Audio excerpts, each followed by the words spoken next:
We're on the show. How you doing? I'm so good. What show are we on, actually? We are on CommYOUnity Conversations. This is episode 0. 0. What does that mean, Nicole? That means that it doesn't really count. Like if you've seen Whose Line Is It Anyway? They stand up and they're like, the points really don't matter. They really don't matter. And I'm kind of counting on that. That's what we're counting on every week, actually, until we get to a point where we feel like we're somewhat professional, and that may take a long, long time. Depending on who you bring in, because it's definitely not going to be here today. It's no, not a thing. This is, in a sense, our test episode, right? So that's why we're calling it episode 0. Nicole here is going to typically be behind the scenes. Thanks, Pete. Like our tech guy who wanted to be introduced first. Episode 0, that's the theme today. So Nicole's typically going to be behind the scenes, although she may interact with us here and there. You never know. Just like Pete will make his phone go off on a regular basis to make sure everybody knows that he's here. That was a mistake. That was a mistake. It's okay. Episode 0. But I figured it would be a good idea to have Nicole on as my guest. Hi, I'm Tim. And I'm not Tim. CommYOUnity Conversations is an opportunity for the community here around Solano County to get to know some of the people who I would consider leaders in our community. May not always be the CEO of a company or the head of a school district or police department or whatever. We'll get to those folks. Sure. But right now, we're talking about community leaders, people who do things that you may not have any idea what it is they do. So what is it that you do, Nicole? Well, for my employment, I actually have the privilege of working with you all the time. I don't have to say that because he's my boss. So, but I do communications and marketing for the Fairfield-Suisun Unified School District office. School district. I do web design and social media, and I work with our principals and staff to really find good messages that our school district wants to communicate out and the good things that are happening with our students. That's what I get to do. And like any good marketing person, she also does a pretty good job of scolding us when we do things we shouldn't be doing. We don't do any of that, Tim. No, we're all learning. We are. Here about marketing, because that's not, the sort of thing that school districts are typically all that good at. It's true. Well, right? They're focused on educating the students and bringing up the leaders of tomorrow. And there's a whole lot that's involved in that. But what gets missed, I think, is how to communicate all the good things that are happening.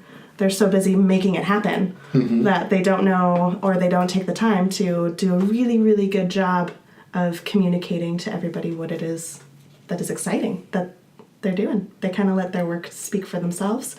I think there's something to be said about communicating that to the community who has so much vested in public education and their kids.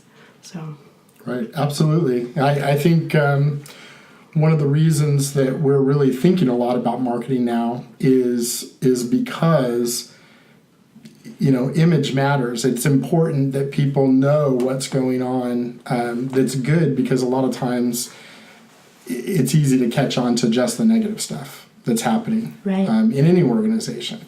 Right, so it's important that we also make sure the community is aware of the good things that are happening, and marketing's a big part of that. Can't we rely on our news to kind of tell the good story, like our local news? I don't know, can we? I was asking you. Am I being a little coy with that, maybe? Maybe. Well, it's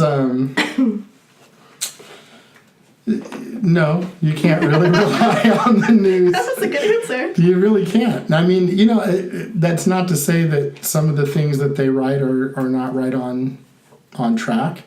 But as we all know, news media a lot of times gravitates towards the sensational.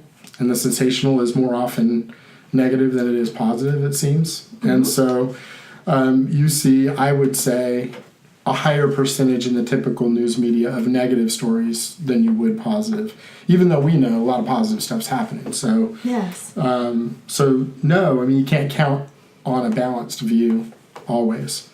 Although I'll say, here in the local community, there are it's interesting. One of the things that's happened recently is our newspaper, Daily Republic, is really struggling to hire more staff. And one of the things that's happened last year was the writer that was assigned to education in our area retired, and they never hired somebody to replace him. And so we actually don't have somebody from our local newspaper that's assigned directly to do all of the stories around education right now. And so there's a bit of a void that that our department is kind of looking to fill, right? And so we get to kind of fill that, hopefully with better stuff, with more things that are happening around the schools that people might not know. But just to make sure that people know, I took off my tie. It's after work. We're done with work, even though we're probably going to talk a little bit more about work. We're done with work, and so the opinions that we have right now are not representations of the school district. They are our own. They are our own opinions, and so we want to make that absolutely clear. It allows us to kind of branch into different topics that may not be something that I would be able to speak as a district employee about. Sure. Things like politics. What's today? So it's a safe spot, you might say. Yeah. I'm free to speak. Today's election day, right? Yeah. So, here we are on election day in our little studio. Making our voices be heard? Yeah, well, maybe. It's kind of too late at this point, but... Right? No, I haven't voted yet. I'm going to vote after we record this. Good. So have you voted? I have voted. Oh, good. Well, you don't have your sticker on. No, that's because I don't feel like I need to brag to other people that I exercise my rights. So what I do instead is I know for myself that I voted. And if someone asks me, I'll tell them. But otherwise, I don't feel the need to prance around saying, I voted, how about you? I just don't... I have my own personal opinion, right? That's what you brought me here for, right? That's right. I wanted to know. And the people behind the camera right now are taking off their I voted stickers as we speak. You know what? If you want to be so proud that you voted, I'm all for it. And go for it. But I shouldn't be shamed for not wearing my sticker proudly. I am very proud that I have the right to vote and that I exercised my right to do so. But kind of like, the end. Okay. I don't feel like I need to wear my sticker. It's okay. And honestly, I kind of purposely and sort of accidentally, but happy about it. So if something happens accidentally and you're really happy about it, you can kind of say, I did that on purpose, right? And be good. Sure, yeah. Right? So accidentally, this whole podcast thing sort of got delayed to the point where here our episode 0 is on election day, which means I'm really not covering stuff in a community podcast that you might cover. You might get, people who are running to get on this podcast. I'm kind of like glad that didn't happen this first time around because I kind of feel like I'm not professional enough to do that well yet. It remains to be seen. Right. Well, give me a year or two, and then we can get all into that. Maybe I'll feel comfortable with it then. That would be good. I'm glad. I mean, you picked the right person to come on episode 0 around election time because I just don't feel like I need to talk about that at all. So good. Absolutely. We can move on if you want. We can move on. So a little bit more about you. I'm interested in finding out about your family. Where'd you come from? Born and raised in this area, actually, in Fairfield. My dad came from a family of 7 children, and they moved to Fairfield forever and a day ago. He left for school and work and all that jazz and came back and decided this was where he wanted to stay. So he met my mom, who was born in Sonoma, also from a family of 9, crazy. Courted and dated her because courting's what you did back then. Not that they're old, but that's just sort of how they did it. And then moved to Fairfield, and we've been here, since I was born, actually, right? So I am actually from a family of 9, also. 7 kids. Did you just say that your dad was from a family of 9? Mm-hmm. And your mom was from a family of 9? Yes. And you are from a family of 9? And they created a family of 9. Wow. Yes. 9 is not their favorite number, in case you were wondering. But yes, that's just how that worked out. It really seriously just worked out that way, or is that a big joke around your family? No, it definitely did. And it's not the weirdest part about my family dynamics, which I'm sure we'll get to in a moment. And I'm sorry, Mom, if you're watching. But, so that's my family, born and raised here. I actually went through the Fairfield-Suisun Unified School District schools, as did all of my siblings. I think my mom bragged at one point in time that she had 5 kids in 4 different schools at any given time, and that was back when we were doing year-round traditional schools where they had the colors on the calendar. So all these people who are complaining about managing their 2 kids' schedules in 2 schools, my mom's kind of like, try juggling 5. Have fun with that. So at what point did she have a point where she had kids in how many different schools at the same time? 4 different schools was the max that we had at any, with different schedules, right? So we were at Oakbrook, we were at KI for the GATE program, we had high school and middle school, so the whole shebang was going on. My mom lived in the van. We had a van. It was not a minivan. No, it was a 15-passenger van. A real van. A real van. Yeah. We had 3 of them, actually. One was silver and one was green. And our friends growing up lovingly called it the MAV, the Mormon Attack Vehicle.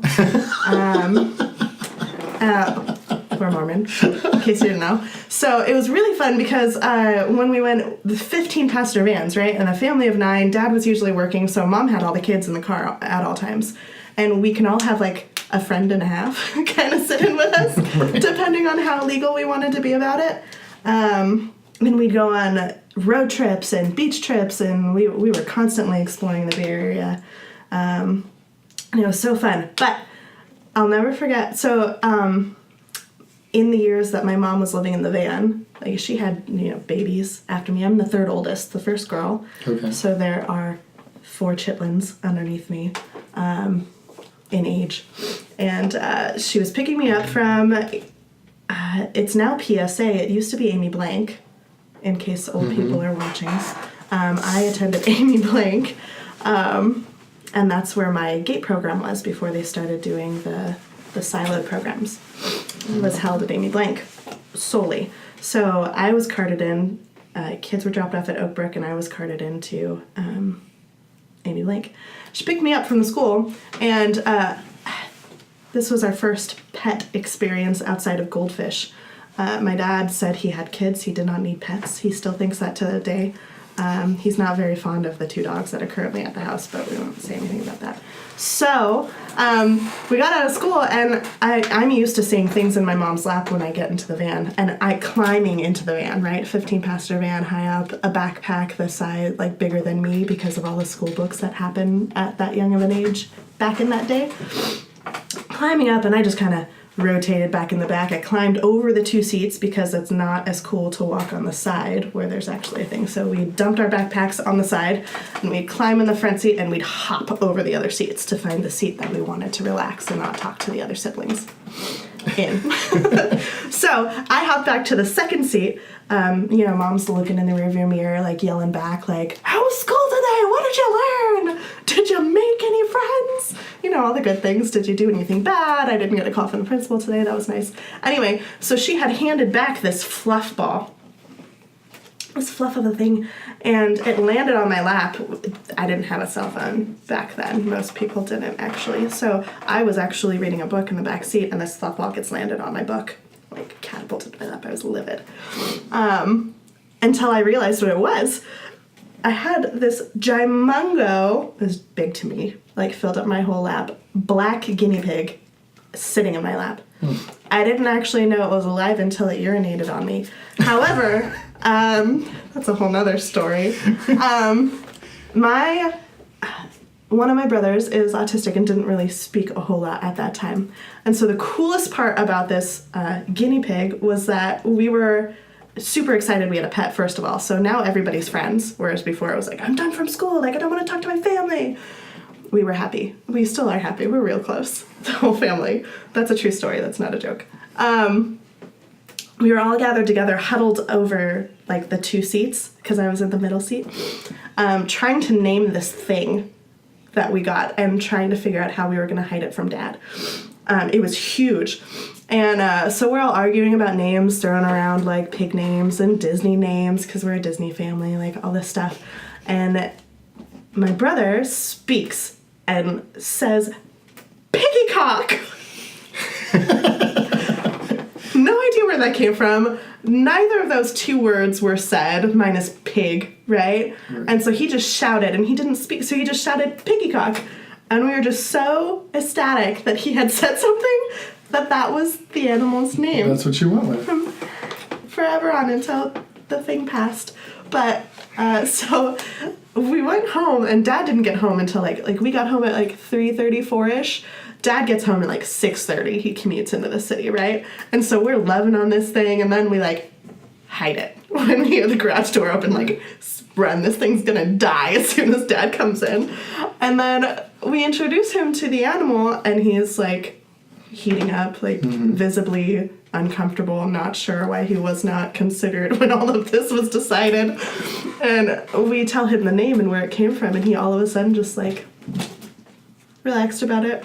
He even petted the thing. He didn't hold it, but he pet the thing on the head before he was done. I thought you were going to just tell him the name, Piggycock, without giving him the background of where it came from to see what he thought. We couldn't do that. That probably would have made his head explode at that point. Yeah. Love Dad, not something... yeah. Not something we do. Wow, the Piggycock story... It came from out the Dean family. From the Dean family. Yep, you heard it here first on episode 0 of I don't know how we got from where did you Conversations. grow up to Piggycock. Oh, very, very gradually we got there. Was it slow? Sorry. No, it was good. It was fine. It was good. We won't edit that out, I promise. Oh, okay. Sorry, family.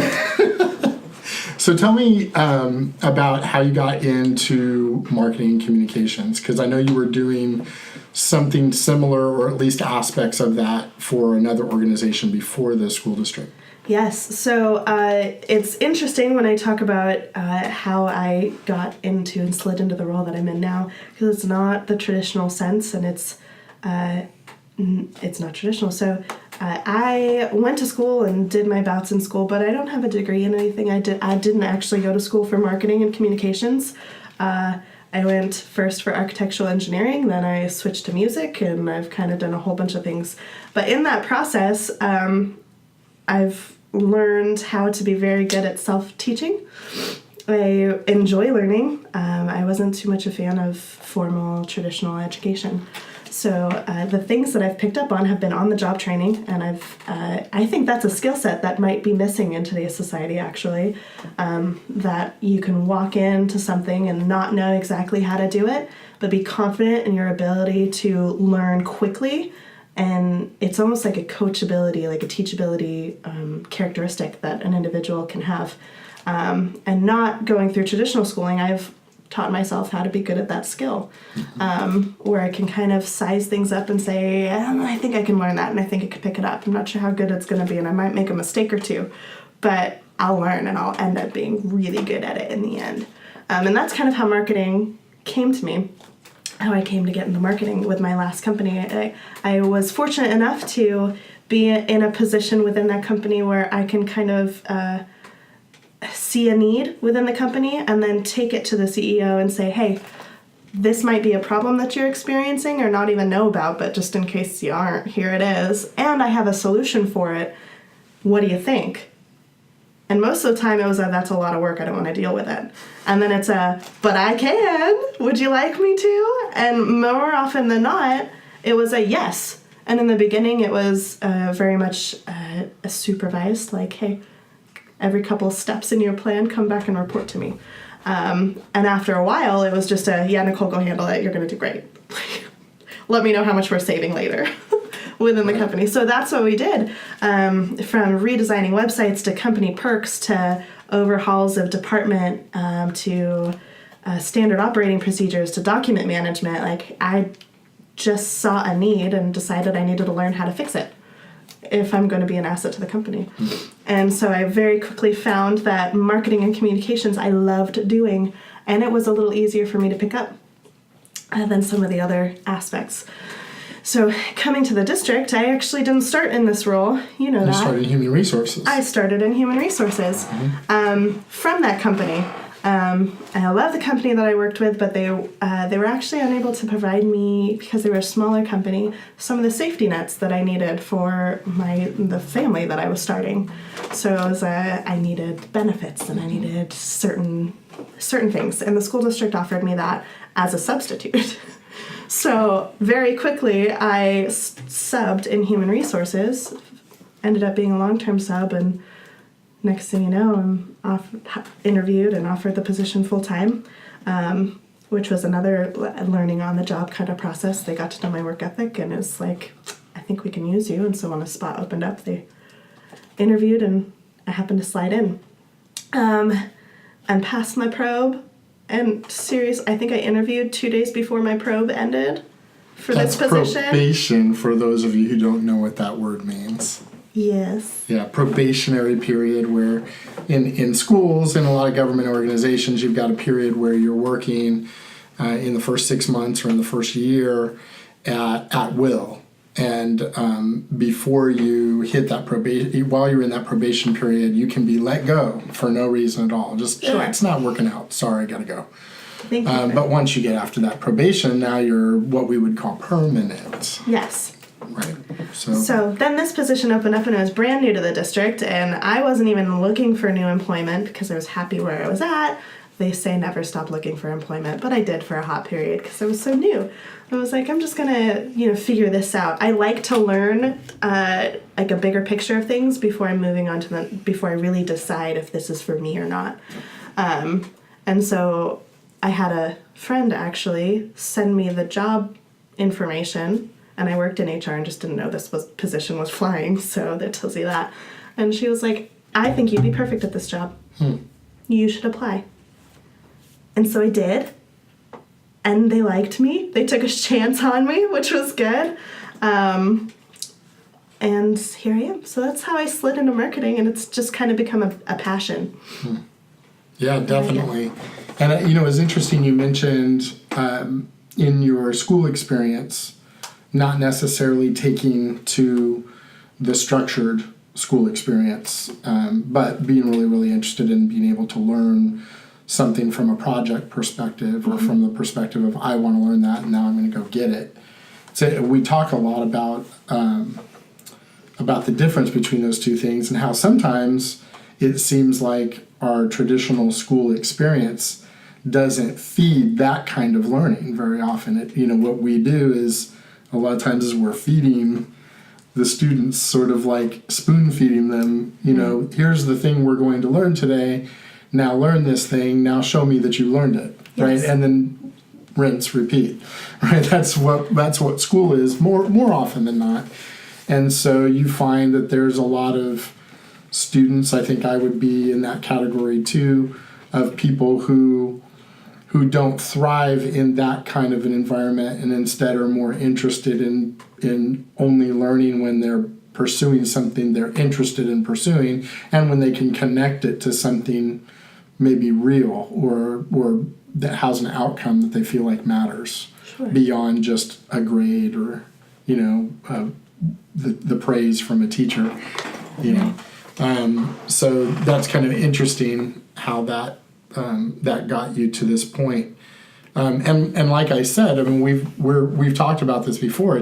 Even without that college schooling, specifically in the marketing area, you're still by far and away the expert in marketing in our entire school district. So clearly you have learned some things along the way, and continue to do that through all kinds of experiences. So that's interesting to hear about that kind of experience, because we've talked a lot about how you and I are probably like the same person inside different bodies, because we agree on so many things. I mean, it's ridiculous on the way we think, and we often come to the same exact answers apart from each other, and then are like, here's what I'm thinking, and the other person goes, that's exactly what I was thinking. Right. So it's we're kind of kindred spirits in that way. So it's not unusual. I don't think it's strange that we would have had similar experiences in school Right. as well. I didn't go to college right out of high school because I had no desire to do school more. When I got out of high school, I was like, why would I want to pay to do more of that? I'm not, I don't know, I kind of want to go do something real, like, right? And so what did you do? well, I went into the Air Force. So I joined the Air Force. I joined what's called delayed entry program. So I actually went to the recruiter and signed on the dotted line before I even started my senior year in high school. And so I knew the date I was leaving to go to basic training as I was starting my high school senior year. And so it was interesting. I did better my senior year than I had done in all my other previous years, almost like I kind of needed to prove something, that I could do a little better with my grades now that I had what the next step for me was sort of set in front of me, which was a nod to what I really needed, which was I needed to be able to connect my learning to real goals that I cared about. And once I did that, I did better in school and I did better in learning in general. But I spent 4 years in the Air Force and ultimately decided to go back to college once I determined what it was that I wanted to do and that I really needed at least a bachelor's degree to open the door to get in there. And I ended up going back. I started college when I was 24. And I finished when I was 27. Okay. So, yeah, it was interesting. I was married, had my first child was born during the semester where I was taking 18 units and working 20 hours a week. So you were adulting. I was adulting, for sure. Yeah, I really kind of turned it and was adulting quite a bit at that point.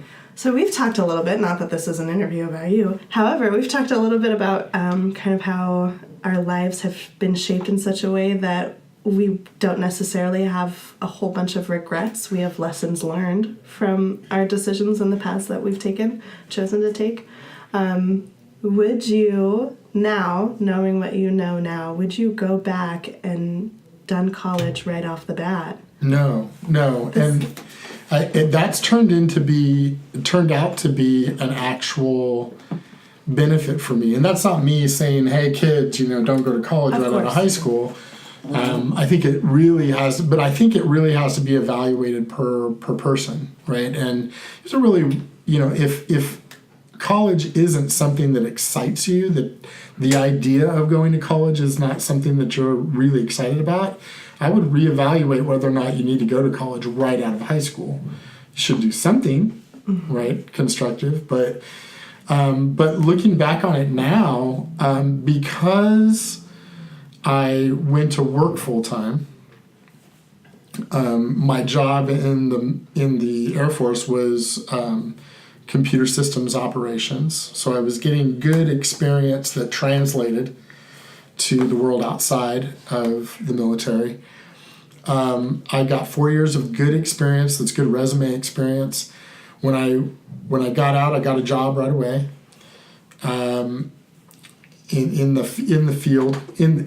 Actually not right away. It took me 8 months. I did a little side job that I hated for about 8 months. And tell me how you really felt. No. It's interesting that that is a little side story. So the job that I hated was actually for a State Farm insurance office down in the LA area. My wife was going to college at the time, so I was working her through. I was in the military and then got out of the military, and literally about a week before I separated from the military, I woke up one day and realized in a week I'm not going to have a job. I might need to look for something, right? And so that was how much foresight I had at that point in my life. Great. Some of that has changed a little bit. So I started looking for a job immediately, and obviously realized I needed to get something fairly quickly. My dad was a State Farm insurance agent, and I worked for him when I was in high school in his office. And so I just started, I literally opened up the phone book and started calling State Farm insurance agents in our area and asked if you needed somebody. Do you need somebody? Do you need somebody? And I got a job that way, and office manager type job. And I really didn't like it very much. Selling, insurance was not my thing at all. And what was interesting was Karen Komoda, the State Farm agent who I was working for, she never ever took me out to lunch. She would go out to lunch and I would hold down the fort, and eat lunch usually at my desk. But one day, about 6-7 months in, she said, "Today we're going to close the office and I'm going to take you out to lunch." And I was like, "Oh, wow, that's really nice." And then I thought, wait, what's up? Right? Right? And sure enough, we went to lunch and she had something she wanted to deliver to me. And as it turned out, she did me a huge favor, because what she said was, are you happy doing this job? And that felt like a trick question to me. I was kind of like, oh, well, that's fine. Like, I don't have a problem, Yeah. She goes, but are you really happy? Are you, passionate about this job? And I said, no. And she said, I kind of figured, because she said, I have seen you happy. And it was only one time. It was a couple of months ago. And it was one particular day where my new computer came in from the State Farm office, and you set it up for me. And that was the only day I've seen you completely happy on the job. Oh, and no. I said, oh, yeah, that was a good day. Things you never want to hear from your employer.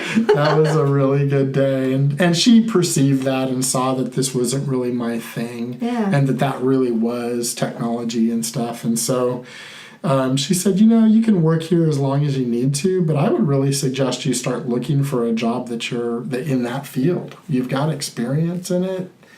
You don't owe me anything. You just stay here until you can get another job. And so about 2 months later, I found another job in computers, and off I went. And it was a huge thing. So that's my little aside story about that. If Karen Komoda ever watches this, thanks, Karen. Did a solid. Yeah, it did me a huge solid. Changed the course of my career in that sense and got me where I needed to be. Right. But ultimately, I was in that computers and technology career field, and recognized at a certain point that I needed to get a bachelor's degree in order to be a computer programmer, systems type developer, and then eventually a manager, director, leader of a department. So I went back, and once I went back, I took as many computer classes as I could and breezed right through and got my first straight A's in college. Awesome. Because I was studying something I was interested in. That's great. Yeah. So thanks for asking that question. Now everybody knows. Now you know. So one of the things that I wanted to kind of talk about a little bit, sort of, we're doing a lot of work talk, but that's a lot. We do a lot of that. We do. Right? Together. Yep. And one of the things that we've been talking a lot about lately is the structure of our school district, Fairfield-Suisun Unified, and how it is special and pretty unique. And I'm not sure that a lot of community members completely appreciate or understand how special the school district is, how different it is from a lot of other school districts. And really that's kind of developed over the last 8 or 9 years. And what I mean by that is we have a number of different schools in our district that are themed schools. And what that means is they have an instructional theme. They have a theme around the school that they try to make everything that they do instructionally sort of run through that theme. So an example would be Dano Root Health and Wellness Academy, right?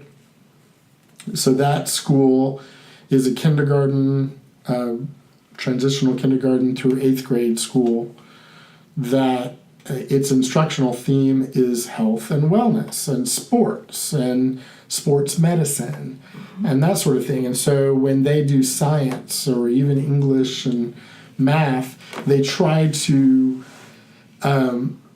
put sort of the frame of health and wellness around everything that they do. So when you're doing math, you're doing math problems that sort of apply to that field and jobs that you would do in that field and that sort of thing. It's an interesting concept because it hopefully ties in and helps people who are kids like we were, who are kind of disinterested in the learning structure of learning just for academic sake.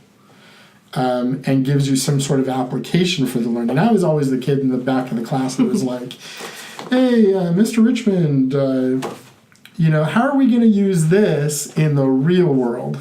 You were that kid. I was that kid. That's not surprising. Right? And no, it's not surprising. And the answers that I got, usually in high school especially, were really unsatisfactory. They were like, well, you need to learn this and master this so that you can do well in college so that you can get a great career someday. And to me, that didn't closely connect enough to anything I was interested in or passionate about or cared about right now to make me go, okay, I'll do the work. I'd say somewhere between 20 and 40% of our kids make that connection. They're either passionate about academics just for academics' sake. Mm-hmm. My wife was like that. If she could get paid to go to school for the rest of her life, she would do that as a career. Literally. Amazing. She just loves school. She got straight A's, never saw a B. And actually, she's a teacher, right? And she's a teacher. So she does get paid to go to school. She does. So and often our teachers are people who were passionate about academics in school. Right. And they loved it, right?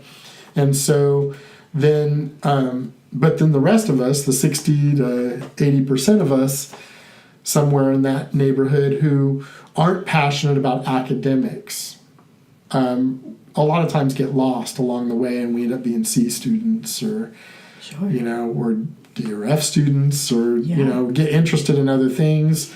It could be interested in computers, and then that's what I do in my spare time. Mm-hmm. And when I get out of high school, I leave it in the dust and I go do a career in computers. It could be that a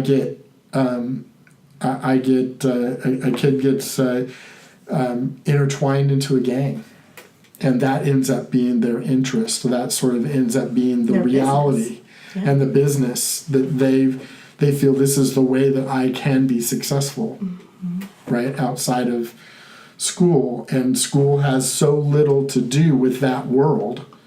That they kind of have to make a choice. They're either going to do school or they're going to do this, but they're not going to do both, certainly not well. And I think attempts in schools like theme schools to kind of connect to the world outside of school, the schoolwork that kids are doing even at a young age, is a positive move, right? And we have a lot of K-8 schools that are like that in our school district. In fact, they're intentionally sprinkled around the school district in such a way that the idea is that every family would have choice, that they would be able to say, okay, I can, in my area, I could go to a kindergarten through 5th grade elementary school and then go to a 6th grade through 8th grade middle school, or I could go to this K through 8th grade themed elementary school that has a particular subject matter that everything is balanced around. And if my student is interested in that theme school, I might gravitate towards that. And I would be able to open enroll to whichever school sort of suits my student, That's kind of the idea, almost like making K-12 education like college. Higher education. Like higher education in a sense where you have some choice about the subject matter, Right. the application for the subjects that you're going to do. But we have a problem. Can you kind of elaborate on what the problem is from a marketing, so what we're trying to do from a marketing perspective, and tell our community about what those options are and the open enrollment issue? I can try. Okay. It's a complicated issue, actually, which that's a lot of times when companies will hire out a marketing company, come in and help them wrap their minds around this complicated issue. So number one is, does our community even know that we have these thematic schools and what the themes are? And do they know that they have a choice to attend those schools? You mentioned that it's that sort of development of a K-8 thematic, almost academy, if you will, specialized for a particular interest, is something that's been developed in the school district over close to a decade, 8-9 years, right? It certainly wasn't there when I was going through the school district, and that would have been amazing if that was something that we had. So number one is educating our community that this is an option. And this is a process by which you apply or navigate those channels or pathways that would be best suited for your student. The problem number one, twofold. Right, so that's a marketing issue, right? So the marketing issue is we need to make sure that we've got great marketing going out via social media and maybe many other channels as well, saying here's what we offer, right? And here's what each of our schools, how each of our schools is unique. Right. And why your student might be interested in that, or you might be interested in that. And it's a great problem to have, the way it's set up in our district particularly, because we have these thematic schools in place already. They've got clearly defined subject matters, right? They have clearly defined goals on how they would like to integrate their particular theme into their school.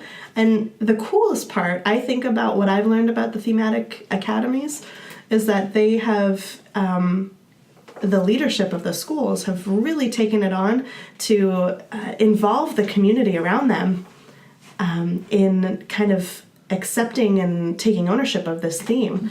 So your example of Dan Root being the Health and Wellness Academy, they've partnered with Big Five.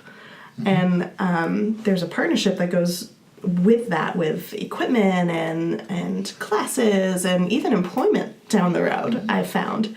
So it's really brought our academy and our students as a larger part of the community, which I think is pivotal, because our public schools particularly are such a big heart of our community that just I don't believe is accessed as well as it should be. Definitely not marketed that it's being accessed like it should be. Right. So why don't we just blanket the community with the marketing about those schools then? I would love to. I would love to just say this information is here. It's shiny. You're ready to go. Y'all don't know about it yet, but I'm going to tell you why it's awesome. I'm not passionate about this or anything, but that's what I do. I'd love to do that. But the secondary problem, this is one that is that the other half of the marketing, right, is we could tell all this goodness and this shiny and this new and the come apply for this, but what happens if maybe there's not enough room for little Johnny who wants to go to the Oak Brook Academy of Arts because he's going to be an artist and is one right now, super good. My 3-year-old Johnny. Right, yeah, because we have schools that are impacted, right? They don't have enough room to accept more kids, right? Or at least very few kids. So we have some schools that have quite a bit of room, depending on where the school is located in the city and where the growth is in the city. And then we have other schools that are pretty much full, and they really can't accept more students right now. And the last thing we want to do is to market and tell everybody, hey, go open enroll at these schools, just for them to be turned down because there's no room at those schools. You mean it's not a good marketing and communication idea to incite rage and give hope about their child's future and actually getting little Johnny passionate about material, just to not have it be an option for him? some message on the screen behind the part of the screen you can't see. Is there really? Okay. It's still recording, it says. I just Okay. don't know what if it's still recording video. Oh, okay. It should be. It should be. Okay. Well, we're going to finish up pretty soon, I think. That sounds great. You're Okay. about 55 minutes, so you're almost at that. Yeah, okay, perfect. So you said something about inciting rage. That seems a little bit extravagant to me. Does it? Does it? So, another personal information. So, I have a 1-year-old, right? Yeah. I want to make sure that he has the best opportunities moving forward. I would like to think that that mentality is true for almost all parents. I would like to think for all of them, right?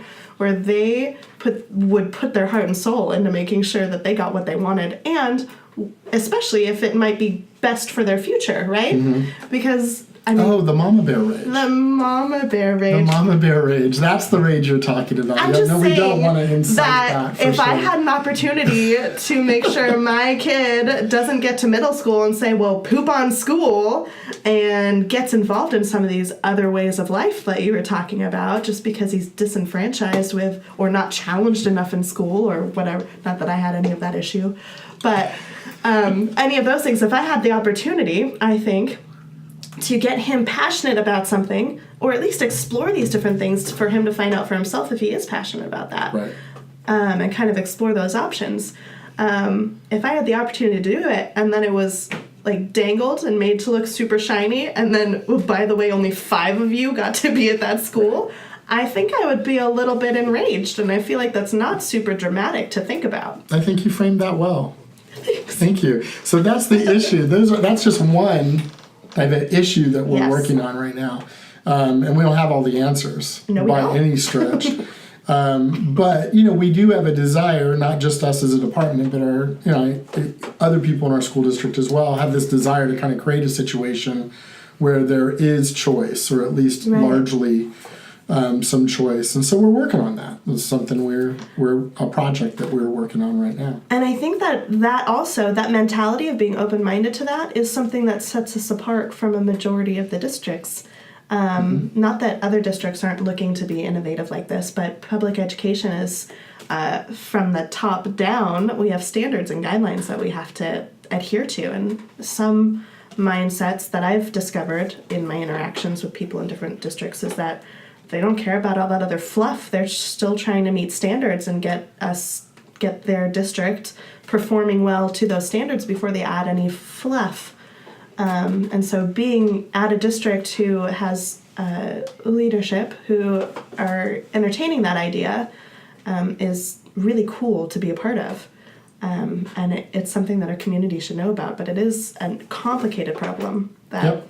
is going to take some time and conversations to talk about and figure out how we might go about fixing it together. I think it's a great place to kind of hang it up for today, episode 0. These things are complicated. They're nuanced. Right. The issues are nuanced. And that's why we're doing this podcast. The idea of community conversations is an opportunity to get people like Nicole and other people around the community to come in, talk a little bit about their expertise and about some of the things that they're working on around the community that are almost always nuanced and complicated. Right. It's very easy from an outside perspective to simplify it to the point where we're like, well, why don't they just do that? Like dummies, right? Hello. But in reality, almost all of these things are very complicated. And so having an opportunity to talk for an hour about some of those intricacies and open that, sort of fling wide that curtain, Right.